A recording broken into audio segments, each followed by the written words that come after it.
Hey guys, it's Ashley, and today I'm actually going to be doing a 30-week pregnancy vlog. I am about halfway through week 30, and a few of you guys said that you wouldn't mind seeing a few updates and vlogs for the rest of my pregnancy. So even though I'm already week 30, I am going to try and do a really quick recap, I guess, of the beginning of my pregnancy up until now, just the key kind of fun and exciting points that have happened throughout my pregnancy, just to kind of get you up to speed.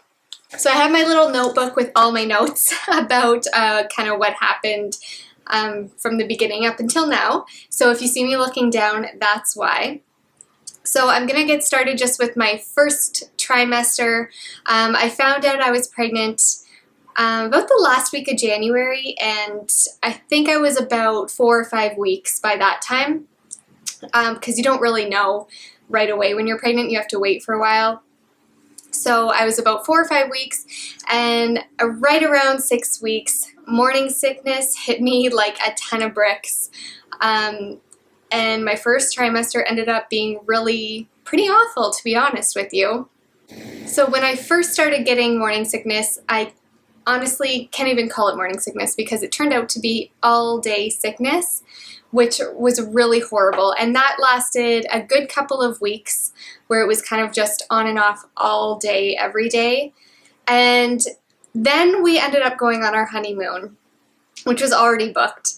But I was really nervous because I was afraid we weren't going to be able to do anything on our vacation, that I was going to feel sick all the time. But thankfully, the all-day sickness kind of petered off, and it kind of just contained itself to one part of the day. So I was actually kind of opposite of morning sickness. I was nighttime sickness. So thankfully, we were able to go out during the day while we were on our honeymoon and go to the beach and go do touristy type things. And then right around 4 or 5 o'clock every evening, I would start to feel really crappy.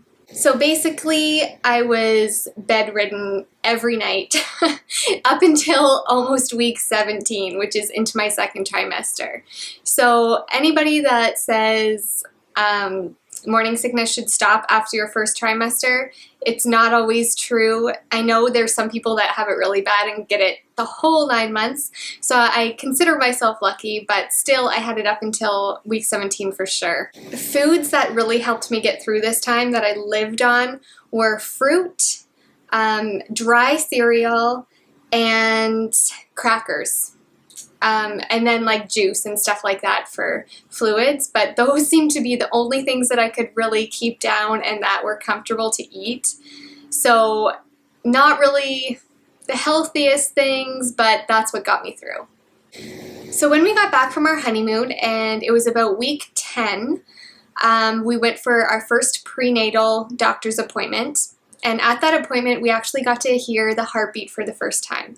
So that was absolutely amazing. It just made everything feel so much more real because I really had only just felt sick. So I didn't really feel pregnant. But once I heard that heartbeat, it just made everything so much better. Around week 12, we went for our first ultrasound, and that was even more amazing because you actually get to look at the screen. You can see a little baby and little fingers and toes, and you can see it moving around in your stomach, and it's just so surreal. And it's funny because you're watching the screen and you can see this little baby moving around, doing somersaults, stretching, but I couldn't feel a thing. So it was just kind of funny, but it was really, really neat. So like I said before, my morning sickness started kind of getting less and less around week 17. So around week 18, I was really starting to feel more like myself, which was really nice. I didn't feel as tired. I wasn't having to stay in bed all the time because I wasn't feeling well. And week 18 was actually a really good one because that's when I felt the very first kicks. And that was just amazing. I remember I was lying in bed and I just felt this little kick, and I called my husband to come up and he was able to feel it. So that was a really special time. And the other thing that started happening around week 18 was I started getting Braxton Hicks contractions. That seems kind of early. I was a little worried about it, but after talking to my doctor, he assured me that it's totally normal. Some people get it earlier than others. Some people don't get it till they're right about to have their baby. And if you don't know what Braxton Hicks is, it's basically just practice contractions for labor. They don't hurt. They're just kind of a little bit uncomfortable and just feels kind of different. So week 21, we went for our second ultrasound. And this is the one where they kind of measure everything, make sure everything's good with the baby, organs and bones and stuff like that. And this is also the ultrasound where you can choose to find out the gender. And we chose to find out, and if you follow me on Instagram, you'll already know, but we are having a little boy, and we could not be more thrilled. We were so, so excited. My husband and I both really felt like it was a boy, so we weren't really surprised, but nonetheless, we were so ecstatic. So week 24, we actually went for another ultrasound. It was an optional one. You don't have to do it. It's just a for fun one. But we went and did a 3D ultrasound. So we had to go to a different city to do this, but I'd heard so many great things about the 3D, and I highly recommend it if you can find a place that does it in your area and you're expecting. I think they say week 20 to 25 is like the best time to do it, and I was 24 weeks, and it was amazing. You can see their little faces and features and kind of what their nose looks like. It's just so amazing, the things you can see. So the ultrasound tech did confirm it was a boy, and we got to see all of that as well. And then after the ultrasound, it was time to go shopping, basically. We knew what we were having, so that made everything so much easier. We went and bought our crib and change table, or ordered it. We still don't have it, but we ordered it anyways. And I've started buying decor and stuff like that. And it's just so much easier because I can kind of pick what I want to do now for a boy. So moving on to about week 25 to 29, I joined a prenatal yoga class, and I highly recommend taking one if you have started getting a sore back or anything from pregnancy. They just teach you a lot of good breathing techniques and stretches and stuff for sore backs, sore legs, whatever you might be experiencing. And I really, really enjoyed that. So during these weeks, I think it was week 28 is when I officially entered my third trimester. And around this time, I noticed I started getting more tired again. During the second trimester, things kind of got better. I got more energy, stuff like that. But once I entered that third trimester, I started getting tired more easily. So by the time I get home from work, I'm ready for a nap, and also my back is getting more and more sore all the time. So also within weeks like 25 to 29, I noticed I was getting heartburn. I have never had heartburn in my life, but I am getting it now. Not really bad, but it's just so uncomfortable. And you can take Tums or other kind of meds that are safe during pregnancy for it. I try to just bear through it without taking anything because it's not that bad, but it's just kind of uncomfortable. So that brings us to where we are now in week 30. This week I've noticed just so much movement. He's been moving around lots, but now I notice it's kind of throughout the entire day now, not just at certain times.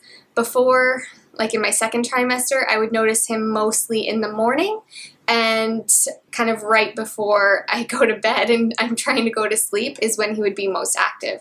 Now I notice it's a lot more constant throughout the day. He's awake a lot more and pushing on things and, I don't know, coughing, I think, and maybe sneezing. I'm not really sure exactly what he's doing in there, but nonetheless, he is keeping me awake. My back is definitely a lot more sore this week.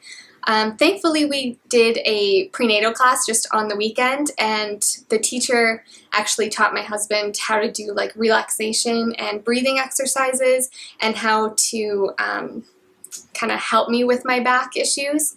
and how to carry that into the labor process. So it's getting a lot harder to sleep at night, especially because it's summer and it's really warm out. It's hot in the room. I feel like I have to roll over every 10 minutes because I get uncomfortable. Yeah, just stuff like that. It's really hard to sleep. But I guess he's just preparing me, right? As for cravings and stuff this week, I haven't had anything crazy or weird throughout the entire time I've been pregnant, but I've had a couple consistent things like fruit. It kind of changes week to week. I go through spurts with things. Like one week I love strawberries, the next it's peaches. Right now I could eat an entire watermelon. I just love fruit. And the other thing is ice cream. Throughout my entire pregnancy, ice cream has been my vice. I just love it. I have to have it in the house all the time. I especially love just anything with chocolate in it. And then I also love the soft ice cream, like sundaes and stuff from Dairy Queen. Oh, so good. So I think that pretty much brings us up to date. So I am going to go ahead and show you my belly. So here is the belly from the side at 30 weeks. And from the front. And the other side. So I'm not sure if black was really the best choice to show you guys my belly, but hopefully you could see it. Basically, I haven't really noticed any difference in weight, like anywhere other than my belly. I'm pretty much all baby, which is fine by me. So I think that's pretty much it for this vlog. If you guys have any questions, feel free to leave them below, or if you want to share some of your experiences, definitely do that. I love hearing how different everybody's pregnancies are. And I think I'm going to do probably a vlog once every 2 weeks till the end, just because I'm not sure how much things are going to change week to week from now on. But yeah, I think that's it for today, and I will see you guys in my next video. Bye.